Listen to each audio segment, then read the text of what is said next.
ভাস্তা কেমন আছেন? ভালো নাই রে ভাস্তা, ভালো নাই। রাজশাহী বিভাগে নওগাঁ জেলায় মান্দা থানার আমার এই কৃষকের যে অবস্থা ভালো নাই।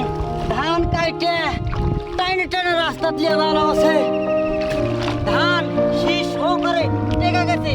আমরা কৃষকেরা মাছ গলা যেভাবে মাছ খেয়ে দিয়ে কাঁটা বাঁধে সেরকম কাঁটা বাঁধ দিছে। এই কাঁটা ফেলতেও পারছি না, দিতেও পারছি না। খুবই বিপদ রে ভাসতে।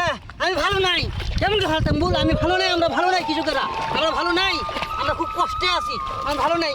যা তো ভাসতে বিপদে আসছি রে ভাসতে রে।